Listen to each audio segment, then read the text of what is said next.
Namaste. Welcome to Shravana, the podcast series brought to you by the Rashtam School of Public Leadership.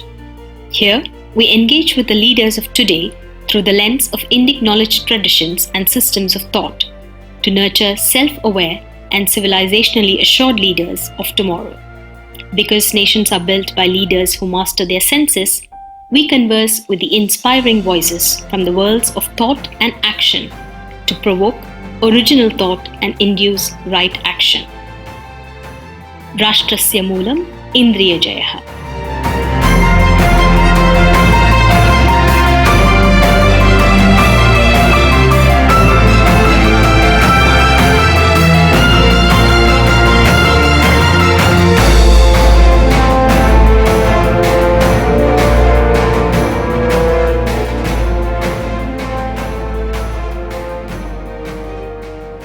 Namaste. I'm Reena from Rashtam School of Public Leadership.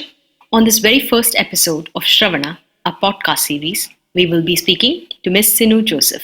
Stay tuned. Sinuji is a well-known name in the social space as a menstrual educator, author, who has traversed the length and breadth of the country, seeking first-hand experience and the depth of native wisdom on a wide variety of issues, primarily menstrual health, an area that Maitri Speaks, an organization that she co-founded, focuses on.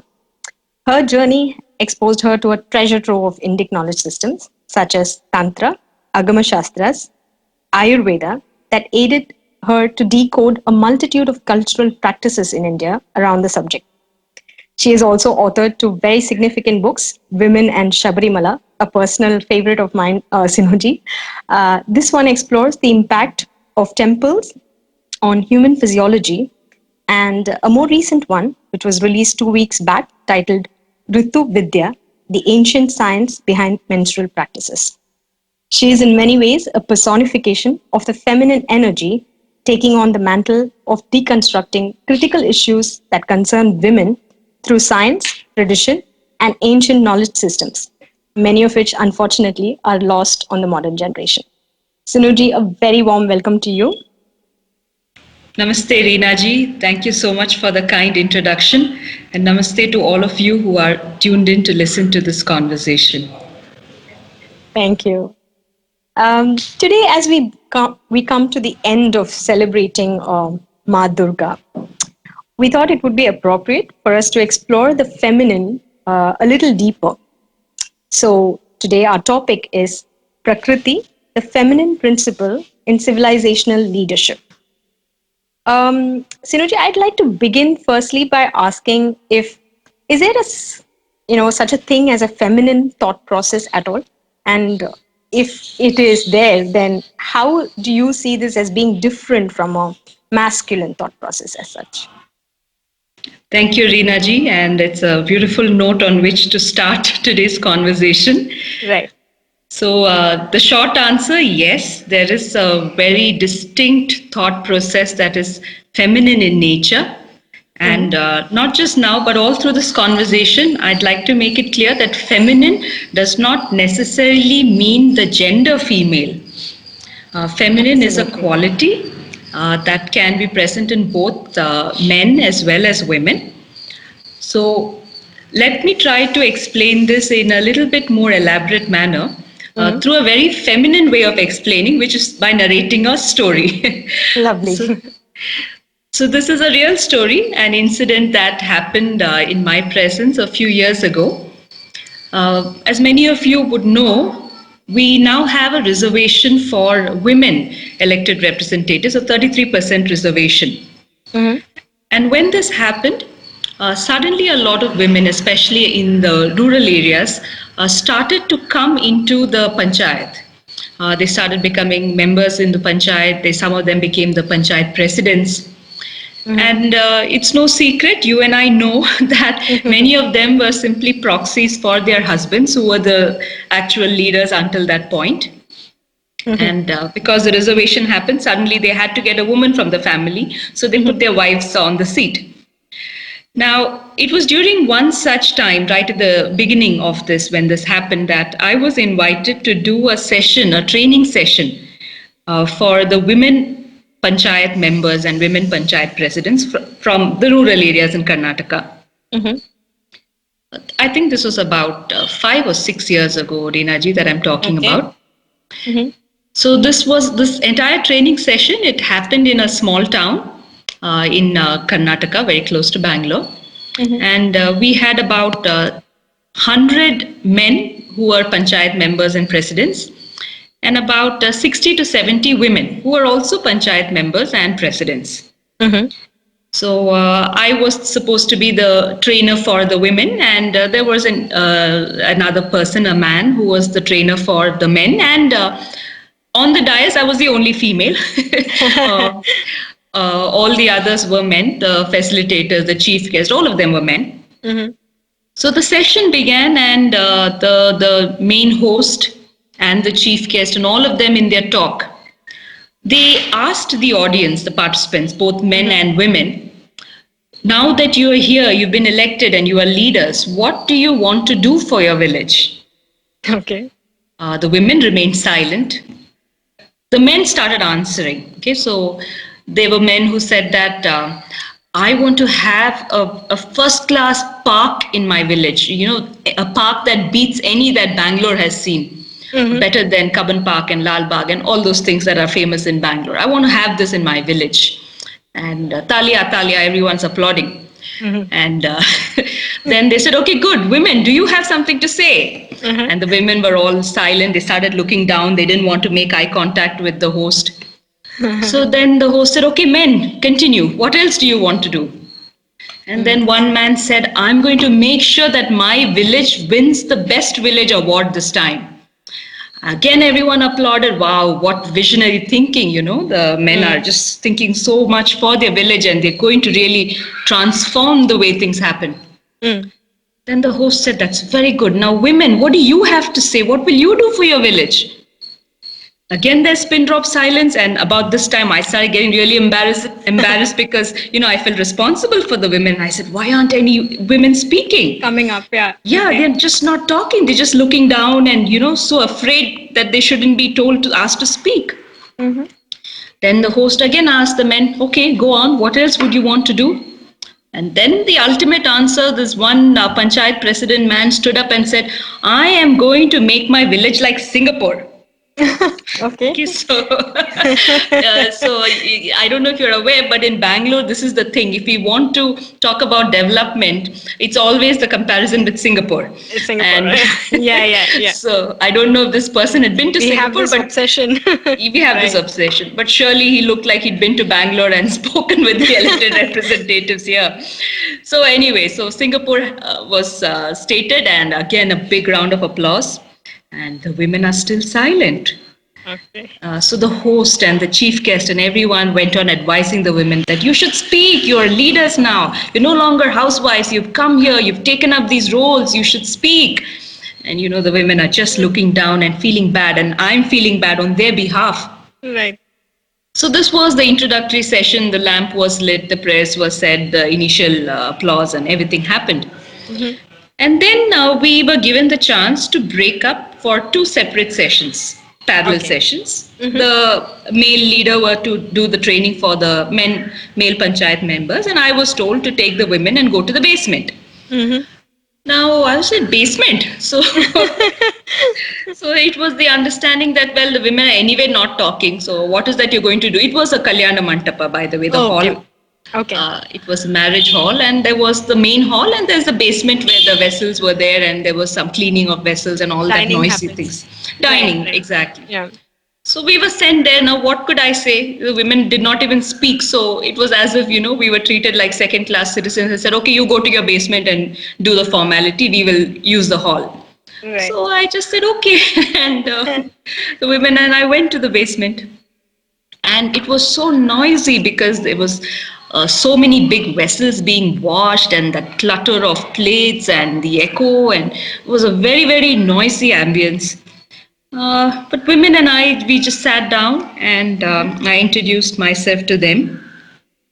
And I only said the first question. I said, see, I'm here to understand what it is that you want to do for your village and help you implement it. So you need to speak. You need to tell me what is in your mind. Yeah. More than a nudge. More than a nudge. And Reena ji, believe it or not, before I completed my sentence, they started talking. Right. And not just sitting down and talking. They were standing, they came to the front, they surround, highly animated. And what Right. were the women's suggestions? It was not about having some fancy park or making their village into Singapore or winning in some award. They spoke about very fundamental things that they had seen and known that their sisters, their daughters, and the women around them wanted. One woman said that the primary school in our village is in a very bad shape. How do we get funds to renovate it? Another woman said that we have college going girls, but the way back from and to and from college, it is like a forest area. There isn't any proper road. Yeah. Right. So can we arrange some kind of a transportation for the girls in our village to go and come back? Another lady said the drains are not proper in our village, and every time when there are the rains, there are mosquitoes and so many diseases because of that. Who do we complain to? How do we fix this? This is the kind of grounding that the women had. And let me remind you, these were not women who were leaders. These were women who were wives of the leaders. They were never involved in a decision-making process like this ever in their lives. Right. And I was just stunned, and I said, okay, write it down and give it to me, and I will see how we can take this forward. And I got heaps and heaps of paper with all kinds of things that needed to be done for their villages. And the women very innocently asked me, one woman said that, see, every time I talk about developmental work, they tell me that there is this 30% that I have to give to the PDO. Okay. What is this 30%? I'm not able to understand. Then I understood Why that, should I my give up goodness. that? Yeah, it was bribe. And the men very clearly have this agreement that for every work, there is a cut given to the PDO. And the women now are in the scene, and they don't understand these things, and they're very naively asking, So it was such a eye-opener for me. And I asked the women, why didn't you express all these things when we had the common meeting? Why didn't you say, why were all of you so silent?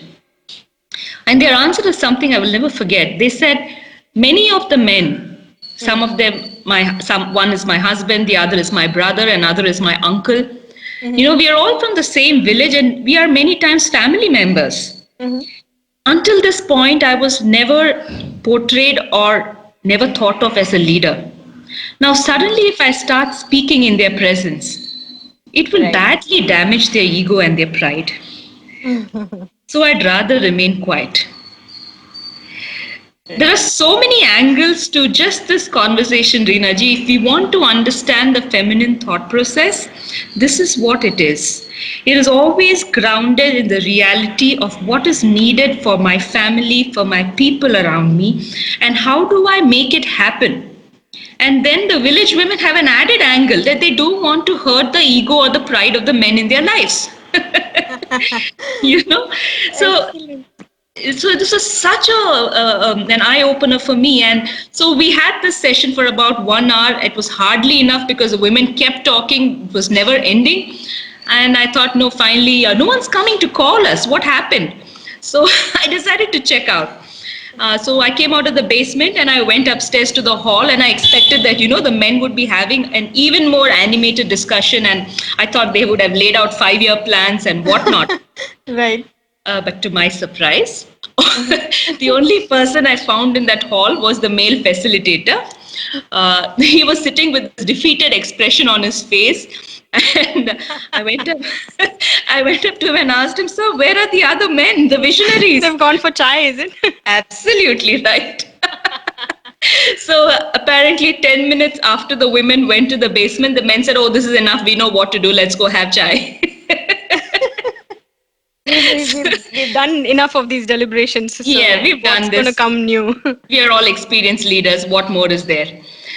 This is, it's a reality of what happens day in and out with elected representatives in our country. And it is a direct understanding of how severely we lack the feminine concern, the feminine thought process in developmental work.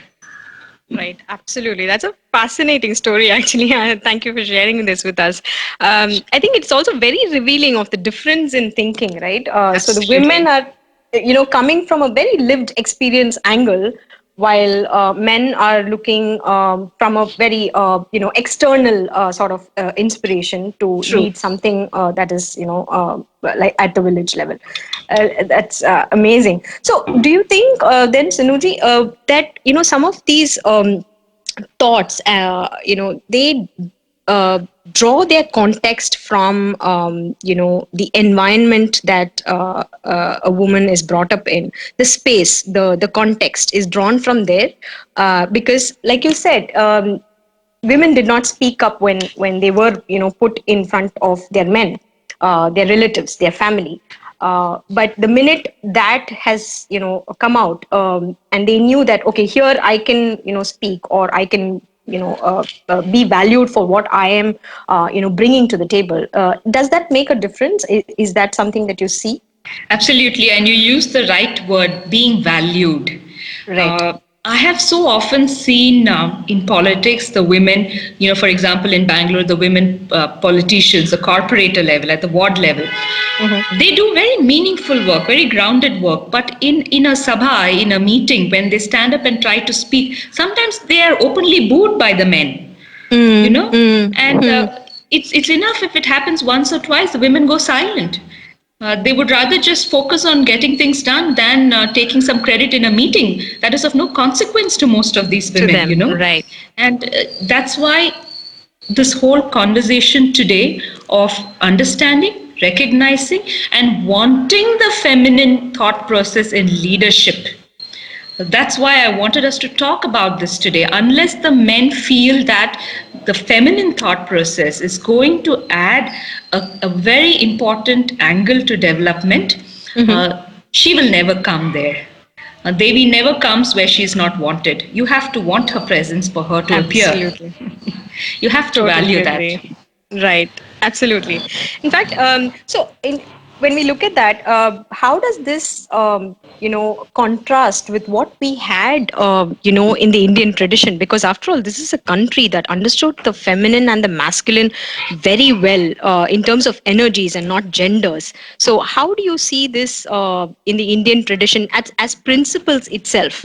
You know. Yeah.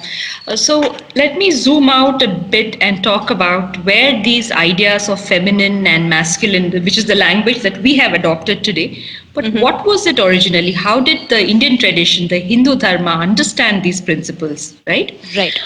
So in the Hindu Shastras, in the Hindu systems of knowledge, we don't talk about male and female. That is a very diluted version. Yes. What we talk about are the principles of Purusha and Prakriti. In Mm-hmm. fact, many Indians might be more familiar with a similar principle in Chinese of yin and yang, and we all, Right. feel very posh in saying yin and yang. We Yes. have our own version of Purusha and Prakriti, which we rarely talk of. Yeah. So today we will talk of And and what does they've also found themselves in local symbolism, right? We find the yeah. whole shalom symbol so often, but True. hardly any of our Ardhanarishwarar, right? Absolutely, yeah. Right. Right. So what is this Purusha and Prakriti? The diluted manifestation of which are the genders of male and female. So Purusha, as a principle in our philosophy in Sankhya Darshana, is spoken of as that which is static consciousness. Mm-hmm. So it is a consciousness, it is an awareness, but it cannot move. It is static. Right. And then you have the complementary principle, which we say Prakriti. Mm-hmm. Prakriti is the creative force. She is dynamic. She is waiting to manifest, to create, to move, to dance. But she does not have consciousness. Mm. So these two principles, we say they're complementary because it is the coming together of these two, the coming together of Purusha and Prakriti, which is the result of life as we know it. Purusha alone cannot result in life and creation, neither can Prakriti on its own. One is conscious but static, the other is dynamic but not having consciousness. So the necessity that the two have to come together is how we have understood creation. The other unique thing about the Hindu way of looking at life is that the creator is female. She's a creatrix. Because it is understood and it is obvious that creation stems from the feminine. And we call this feminine as Shakti. Right. The Purusha, on the other hand, is referred to as Shiva. Shiva and Shakti are not two separate things. They are both contained in the same, they are both part of the same cosmos. They are just two different expressions. As we simplify this for people to understand, we say the Shiva principle, the Purusha principle is masculine, and the Shakti principle is feminine principle, and the manifestations of it are the many Devis, and the other manifestation are women themselves. We say that all women embody this Shakti, and by nature they have in them the feminine principle. Now, in our tradition, we understood two broad classifications of how one goes about their life. And we call this the two margs, the two paths. One is the Pravriti marg. And in the Pravriti marg, it is about this life where you are involved in samsara, you're involved in materialistic life, worldly pleasures, you are after bhukti. And in the Pravriti marg, you simply cannot succeed without Devi Shakti. She is a must. Her presence, her invoking her, and having the feminine thought process in the Pravriti marg is absolutely necessary if one has to progress in it. Then we have the other marg, which is the Nivritti marg.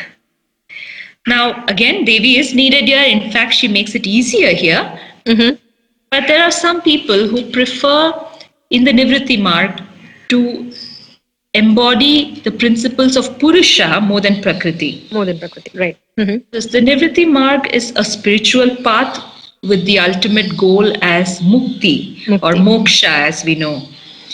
So there is a role of Purusha, a very important role. And for one who is in the spiritual path, that really and greatly helps the sense of detachment, of bringing about and becoming one with consciousness. All of these are aspects of Purusha that people need to embody when they are on the Nivritti marg.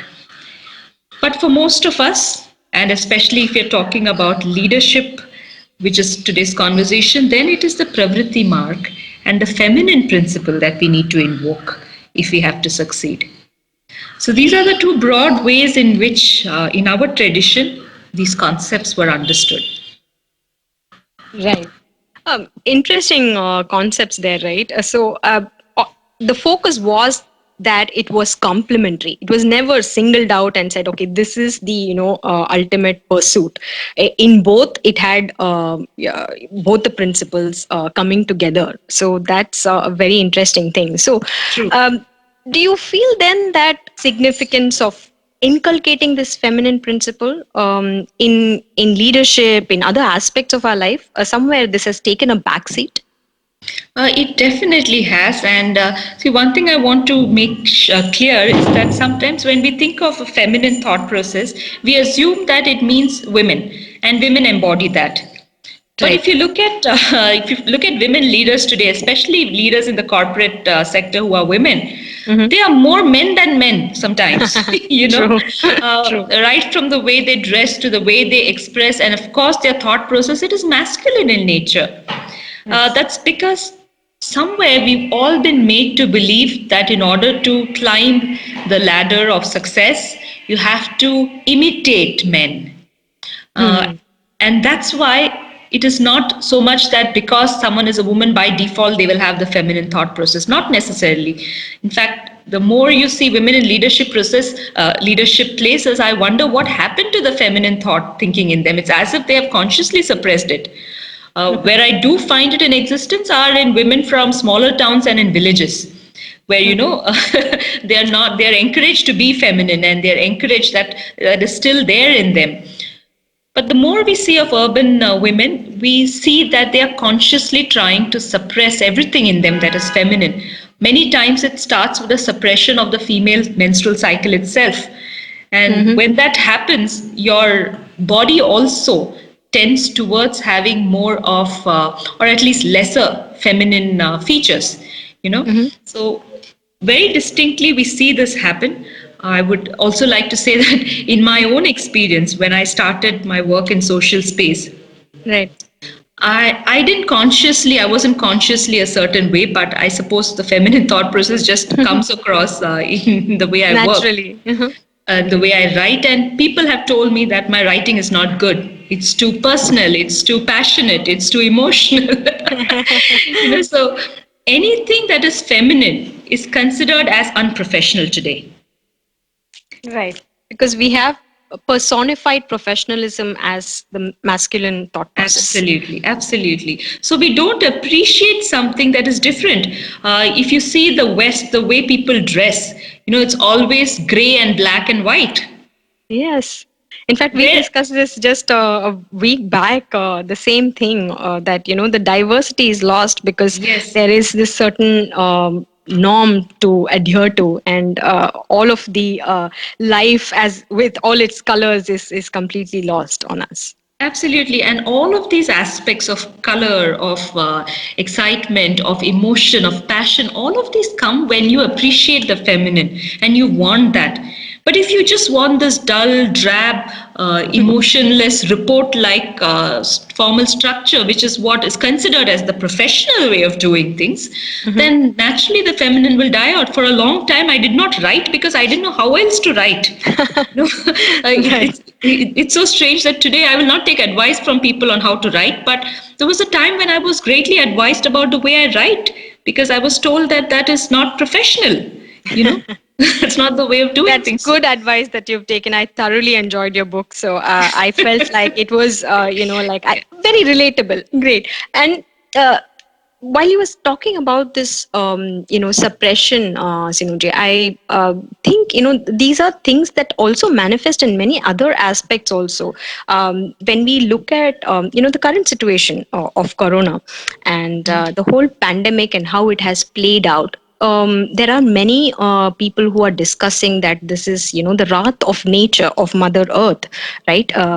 So the whole environmental degradation that we see around us, you see that as also as, an outcome of what we have done to Mother Earth, the disrespect or the taking advantage of what she has given us so bountifully. Absolutely. See, in the West, now they're talking about something called ecofeminism.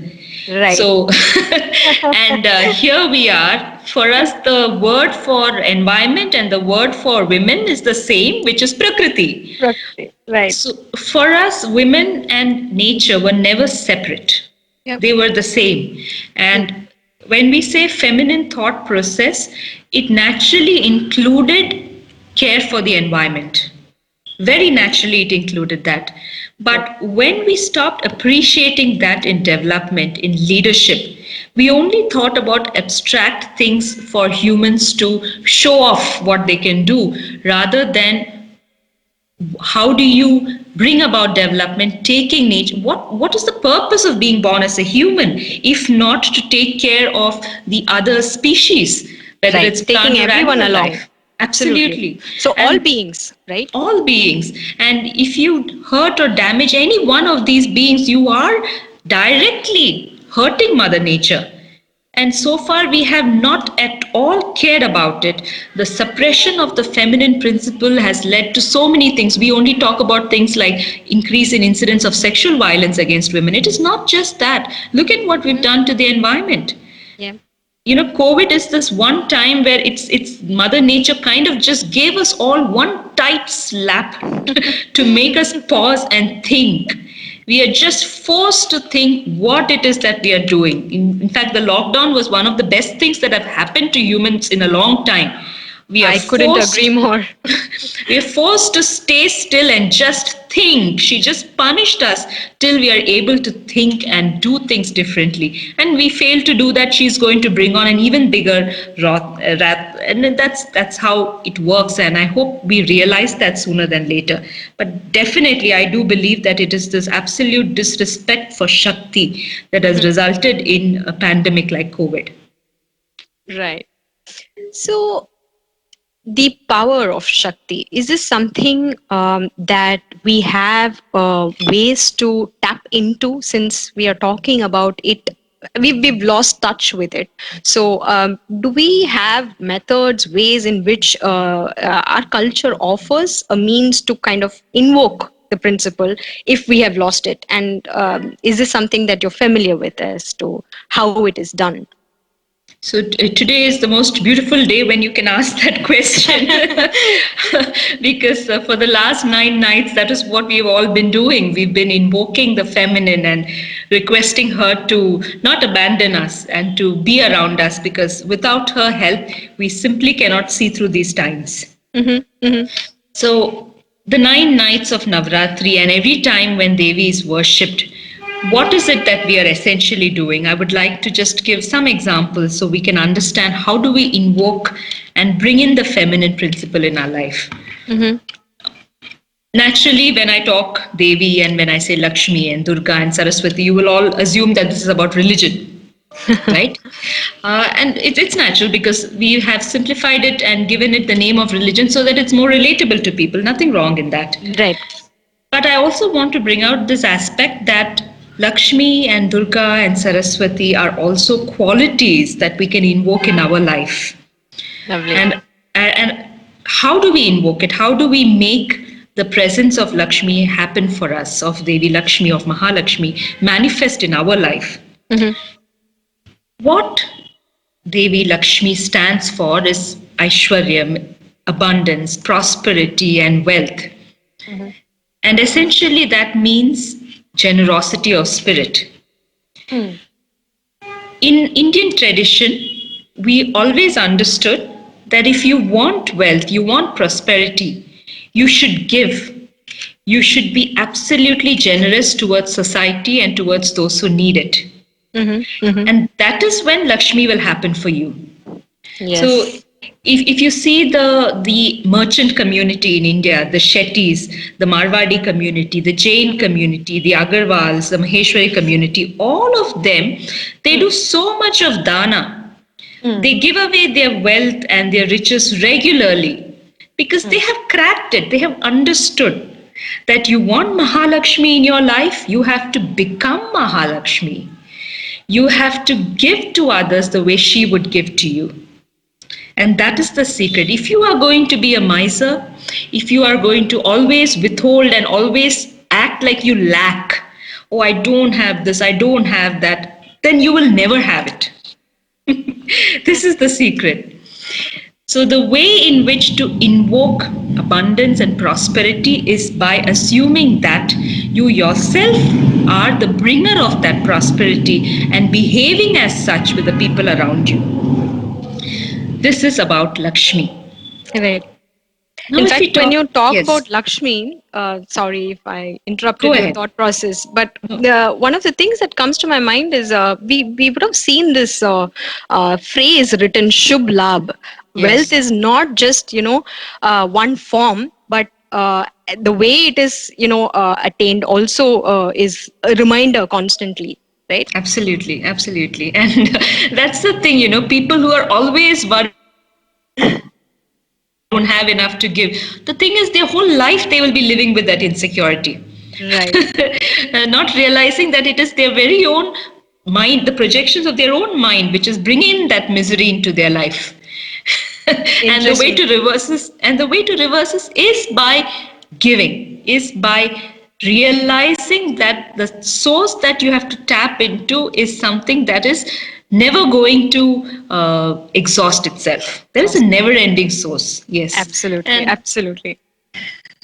So that Yeah, is so the you were space talking from about which, yes, Saraswati, I think, yes. the next short. Sorry, I interrupted your thought No process. problem. So before we go to Saraswati, we'll go to Durga. And the reason I'm saying it in this order is because when we study Tantra, we Mm-hmm. study about chakras, Right. right? And there are, of the 7 chakras that are aligned along the spinal column, Mm-hmm. each of these devis, their invocation triggers or brings into light the aspect of one of these chakras. So when I spoke about Lakshmi, she has to do with the Swadhisthana chakra according to a certain text called the Shat Chakra Nirupana. Mm-hmm. And the Swadhisthana chakra has to do with all the qualities that come with Lakshmi, of good health, of wealth, of prosperity, of desires being fulfilled, of a life where you never feel the lack of anything. So those emotions, those qualities are associated with the Swadhisthana chakra. Right. Next, I want to talk about Durga and Kali, which is of immense significance, especially in this Navratri time. Absolutely. Now, when we look at Kali, we think, oh, what a fierce Shakti she is. And she's Mm-hmm. always, holding weapons and she's killing the Asuras and there's blood oozing from her tongue. And it's a very, very fierce picture. Why is she so Yeah. fierce? Mm-hmm. What are the demons that she's attacking? Yeah. So when you invoke Kali or when you invoke Durga, what you are doing is you are getting rid of the possession of fear in yourself. Mm. You're getting rid of fear. Fear of what? Fear of what will people think of me? Mm. Fear and this huge attachment we have to an image or to an identity. Right. So, what Kali is severing, that is our ego. Mm. So when you invoke Kali and when you invoke Durga, they get rid of this fearfulness in us. And what happens when you're no longer afraid? What happens when you're no longer attached to your identity and your ego? Is that you become free to Free. express kindness towards others. Right. See, in our tradition in chakras, Kali and Durga are usually associated with the chakra near your heart. We call it the Anahata chakra. Mm-hmm. Mm-hmm. And temples of Durga and temples of Kali, when you step in there, if you are someone who is capable of sensing the subtle vibrations, you will notice a distinct thudding in your heart region, in your Anahata chakra. Mm-hmm. And that happens when you're in the presence of Durga and Kali. They strike at the root of fear in your heart and eliminate it. And that is why they're always in the Abhaya Mudra. Abhaya, do not fear. Yeah. So the Abhaya Mudra is something that all of us can practice. And in fact, when I learned about the mudras and then when I looked at a photo of Jesus Christ and I said, hey, that's the Abhaya Mudra. True. The Right. position that he's holding with his hand is nothing but the Abhaya Mudra. And Abhaya Mudra radiates that sense of fearlessness in your vicinity as well. Mm-hmm. So when you learn to let go of your identity, of your ego, and become fearless, very naturally you will embody the qualities of Durga and Kali. Very naturally, people will feel protected in your presence. Mm-hmm. Very naturally, you will become the community and social leader that everyone goes to when they have trouble. So, when we are talking of leadership, this is such a basic quality. You have to be a people's person, and you cannot be that if you're full of fear and you're always concerned about I, me, and myself. So, in our culture, we can do this by invoking the qualities of Durga and Kali. Lovely. And then I will speak about just this one more, which is Saraswati. Mm-hmm. In the language of the chakras, Saraswati resides in the chakra in the throat, which we call as the Vishuddhi chakra. Mm-hmm. And those for whom the Vishuddhi has been triggered or is active, for them, their knowledge does not merely come by reading books. Yes. And that source is what we call Saraswati. Mm. Now, there was this movie made about, was it Ramanujam? I think it was made, a Hindi version was made of it, Right. if you remember. Yes. And when he was asked, how do you come up with all these things? He said, I don't know. It just came to me one day. That is an example of how Saraswati works. Many people for whom she is alive, they may not be able to pinpoint and say that they know the Shastras because of this or because of that. They just know it because they have tapped into the very source of knowledge. Right. So, as leaders, it is not enough if we just equip ourselves with textbook knowledge.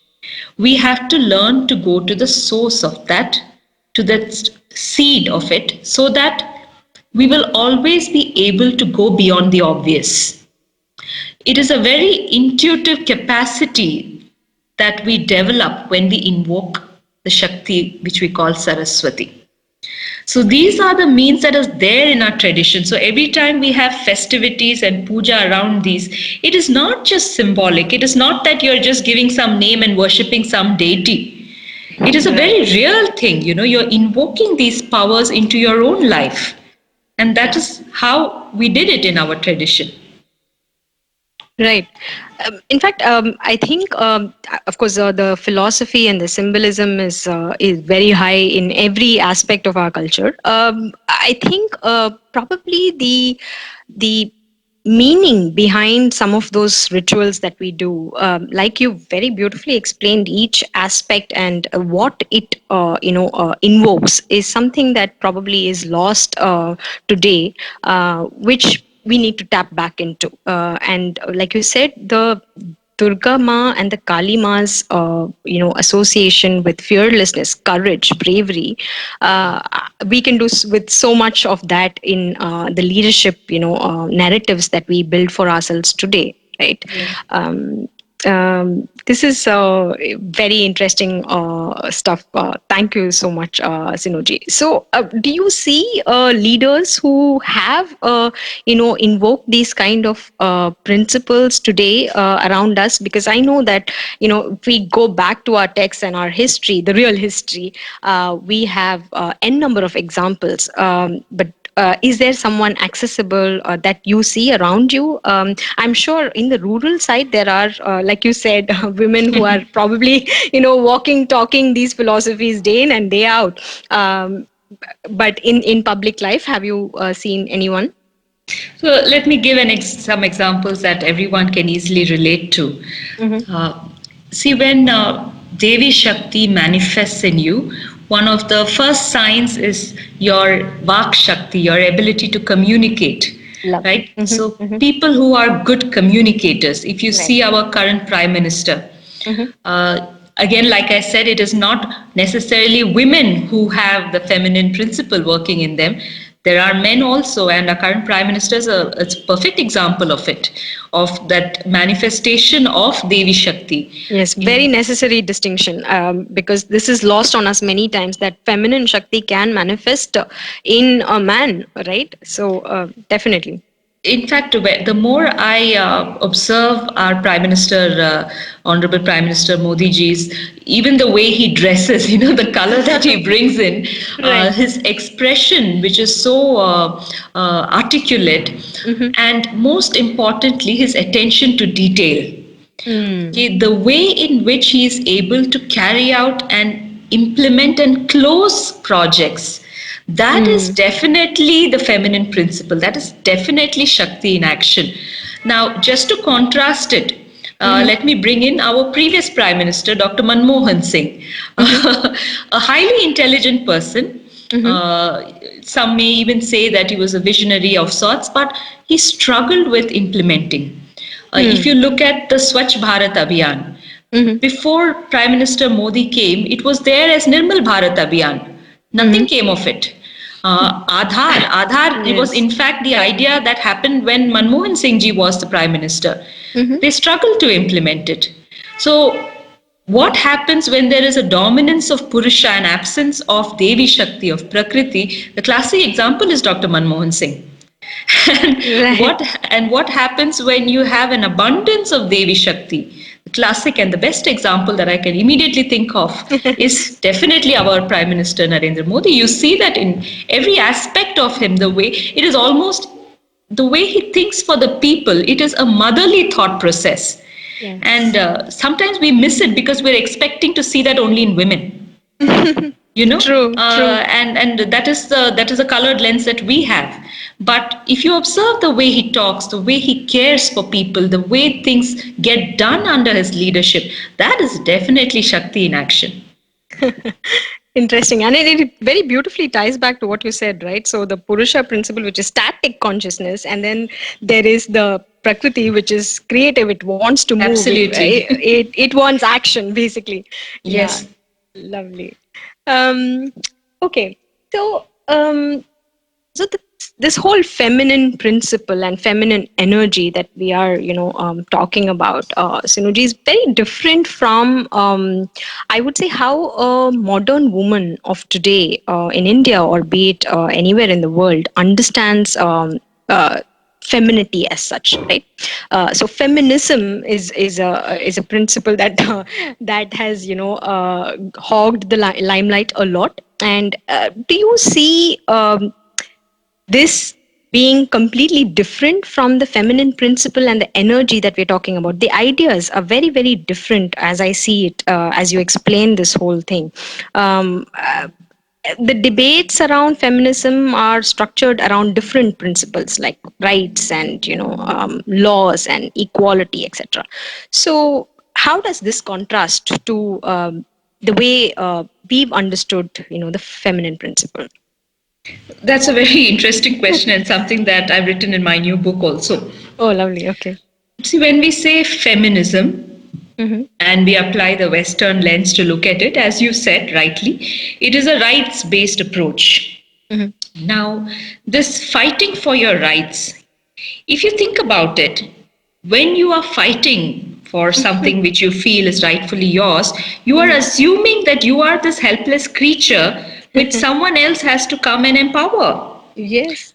By definition, feminism is actually insulting to women if you think about it, because you are expecting men or the society or the government to suddenly come and give you your power. Yes. So by nature, That's it's going to go viral. I think, feminism as an insult to, the feminine energy itself, you're saying. no, I've really wondered why this hasn't occurred to people, that when you're going out there and fighting for what you think are your rights, who do you think should give you your rights? Yeah. It means Are you you've so already put powerless? yourself in a You have. in a lower pedestal. You Absolutely. have. So Right. now, if you contrast this with women in India, why we never took to the Western idea of feminism is because we understood the fact that Shakti by nature is power herself. Now, who will dare empower Shakti? Tell me. Right. So, how did women come into positions of power? It was not by begging someone else to give them their rights. It was by assuming the duty and behaving like a queen. A queen is one who gives to others. The entire power that women in India had was through their kindness and generosity of giving to others. When you give, are you not naturally a step above? Yes, in a position of power, right? Only when you Absolutely. have so much can you give, Yes, right? and that is why within families, people get fooled by looking at women wearing the ghungat. But you step inside the home. The woman is the decision maker. The grandmother Absolutely. is the boss in the house. Now, Yes. people from BBC come and they say like, "Oh, poor Indian women wearing ghungat sitting in the kitchens." You don't know what goes on behind the Yes, scenes. absolutely. They are the matriarchs who, call the shots Yes. in most of the most critical, decisions in the family. And we've seen this. It need not even be matriarchal societies like some parts of Kerala, but all over, the All over. grandmother has All a over. very, very, significant role to play in families' decisions. Absolutely. All over India. It is this Yes. unsaid situation, this unsaid position of power that the senior woman in the family naturally has. The mother-in-law, the grandmother, she is the real boss. Okay, True. and how does she assume that? Because she's the nurturer. She's the one who takes care of everyone. She's the one whom society naturally turns to when there is trouble. And that's how women in India came to situations of power, not by having some positions or labels. And definitely it is below us to go and ask somebody else to give our rights. That's not how we assume power. It is insulting to us. Absolutely. Couldn't agree more. If I were to, think about what are the ways in which we can intervene and, allow the young women of today in our country to look at and embrace the profound possibilities that lie within this idea. Is there something that you think as possible to put in as policy, as some other interventions that will allow our women to appreciate this? Because the narrative has been definitely hijacked in a very different way. It's tangential to what we are talking about today, right? How do you see this, Sinuji? So, Reena ji, what has to happen is not just women, it is the men too. And so, if I have to give a statement in one line, I will say women need to stop imitating men, but men need to start imitating women. So, that's, that's when things will start falling in place. And when I say imitate, what I mean is Yeah. society as a whole will be healthier when we work in sync with Mother Nature and her cycles. Mhm. And these cycles of nature are very obviously manifested in a woman's cycle, in a woman's menstrual cycle, to be even more specific. Right. So, the way we live and work, if it is not in sync with this nature's and women's cycles, then there will be a lot of not just our personal and health wise disorders, but also damage to the environment, the way we think, our productivity, our capacity to work. All of that will and is currently going through a struggle because we are not working in sync with nature's or women's cycles. Let me concretize this a little bit more. Now, if you look at the current socio-economic structures, even the most simple thing of when we take a day off, Yes. we all take a day off on Sunday and we have stopped questioning why. Let me take you to the source of that. How did the Sunday leave come about in India? In the West, it was understood. That was the day when Christians went to church, so they took the Sunday off. Why are we here in a country with the majority of Hindus taking day off on a Sunday? Right? And how did the women in our country, women and men, when was their regular day off if not a Sunday? So this dates back to sometime in the late 1800s when the Factory Act was introduced. Okay. So you see, before that, the Indian mills, they operated on all days, including Sundays. So their production capacity was very high. And we were in fact competing, or we were thought to compete with the mills in London. Then the colonizers obviously thought this is not good for us. We take breaks on Sunday, we have to. But these fellows, they continue working on Sundays and they're producing more. More. So they introduced very conveniently the Factory Act, which mandated a Sunday leave. Okay, so that is how the Sunday leave happened for India. Before that, and in fact, even now in the villages in Karnataka, what I see is that on Sundays also, we don't find people at home because everyone is out working in the field. Those who are from the farming community, they work on Sundays also. But during the times when there is Amavasya or Purnima, which used to align with the women's menstrual cycles, that is the time when both women as well as men took time off. So Amavasya was the time when nobody will plant, nobody will put something because the sap will not rise during that time because of the way the earth. Correct. That's how and the nature fish- works. Absolutely. Yes, that's how. So this is how it happened in India. We took time off during festivals because our festivals were indicative of larger cosmic cycles. And that is the time when we had to do some sadhana, some rituals to sometimes offset the negative effect of these cycles, such as what happens during Amavasya. And if we learn to work like this with nature's cycles, that will be a lot better for us, for our overall health as well as for our productivity, rather than simply blindly taking the Sunday leave. But this requires a huge change at the policy level. But even if we can't do that, at least within our organizations, for example, within my own organization, we Mhm. take off during menstruation. All women Mhm. are allowed to take time off during menstruation. I myself work on Sundays and I choose to take only 2 or 3 days off when I have my period. Mhm. And I find that is enough. My energy levels are perfect during all the other days. I don't need a Sunday break. But my body needs the break when I menstruate. So, when you start working according to these natural cycles, that will be the next big change that has to happen. And especially if you consider fields like sports, Mhm. the way the training is, the way the events happen, it's all around the man's body. So much Yes. so that they give women steroids to make them more like men, to make their Right. bodies more like men. It doesn't have to Yes. happen like that. And I've written an elaborate chapter on this in my book of how women need to train in sync with their cycles. Mhm.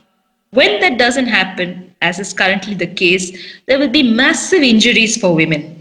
And that's why we see that the modern female sportswoman, she's hardly active after the age of 30, 35. She has so many injuries, she cannot play. Right. But Right. if you see And our traditional, internally also, the whole rhythm has gone out of sync, right? So completely, they causing have a lot of, difficulty in labor. They yes. most of them have difficult periods and they never talk about it. Yes. But if you compare this with our traditional physical activities, for example, Mhm. a Bharatanatyam dancer or a Kalripayattu, a woman who practiced martial arts like Mhm. Kalripayattu, Mhm. we've all seen Vaijayanti Mala and so many Dr. Sonal Mansingh, so many of them perform much into their 70s and 80s also. Right. Why is it? What did they do differently than the modern sportswoman? We have this lady called Meenakshi Amman, who is the Kalripayattu master. At the Yes. age of 75, she's wielding a sword and defeating people who are much younger to her. What does Right. she do different? The difference was traditionally in sports, in martial arts, or in any physically demanding activity, women were told to take rest during the 3 or 4 days of their period. Mhm. There's no training done during that time because if you train during that time, your body becomes highly susceptible to injury because your bone strength is very brittle. We can explain this more elaborately using Ayurveda, and Mhm. I have done that in my book. But Mhm. this kind of a knowledge, we need to bring it into execution. We see women today in armed forces, we see women are, entering the battlefield. It's excellent. But Mhm. please don't make them imitate the male body. It's going to do Right. them a lot of damage.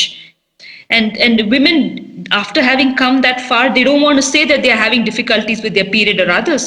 They want to Yes. be treated equal. That's even Right. more sad.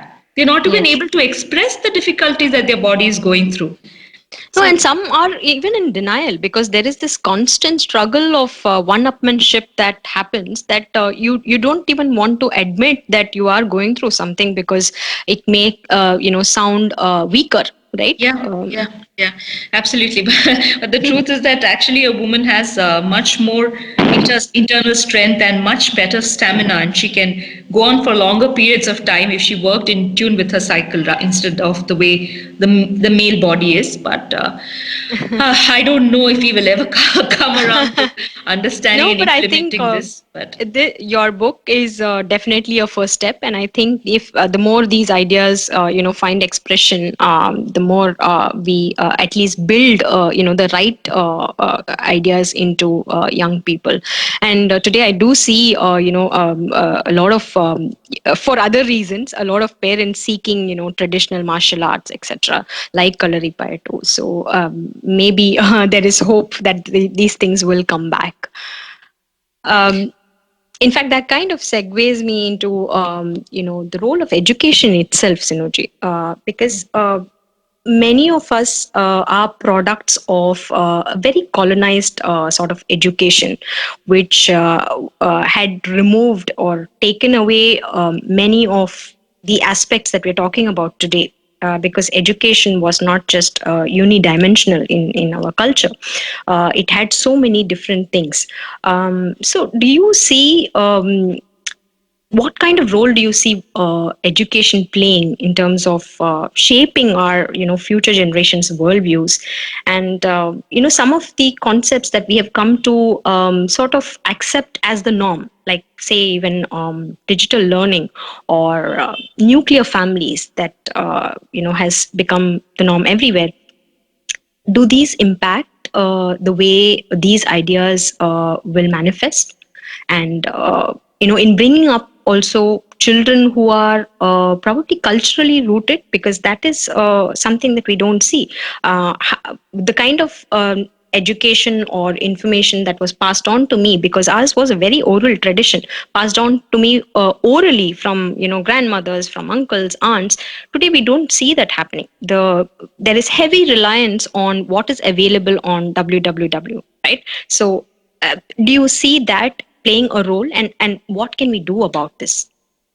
See, there's a big gap between children and their parents today. And the more I do sessions for adolescent girls in villages, of course, my sessions are about menstruation, but it gives me a glimpse into everything else, because Right. the cultural practices that are told to children by their grandmothers and mothers, those very things are dismissed in our current education system as superstition. Right. So, what will run through the child's mind? The child will think that my mother and my grandmother know nothing, Yes. right? And the teacher knows everything. Mm-hmm. So, if this gap has to be bridged, then we have to bring in the knowledge of the culture into our education, and not culture for the sake of culture. If you look at the Indian culture, every bit of it is rooted in our sciences, the science of Ayurveda, the science of Tantra. So, without that knowledge coming into our education system, we will never fully appreciate and understand our culture. We can't, beyond a point, force youngsters to show respect. Yeah. And the Hindus were never people who told you to respect without questioning. That was a Christian and a Christian thought process. Do not question, have faith. That is a Yep. very much a Christian way of doing things. Hindus were never like that. They always encouraged people to question, to ask, to be curious. But our current education system is one that completely cuts that out. Yeah, Don't critical ask inquiry questions. is absolutely missing. It's not Yes. even appreciated. And the reason they say don't ask questions is because they don't know how to answer. The teachers are not equipped with the knowledge of indigenous sciences to be able to explain this. Why do we put the rangoli? Why is it that instead of chalk powder we used to use rice powder? Yes. Because we have it in our tradition to feed even the ants and the insects. Right. Now, who knows this to tell this to the child? Yes. And if you look at menstruation, there's a host of practices which the teachers are not able to understand, and they think that they're superstition and they're dismissing it.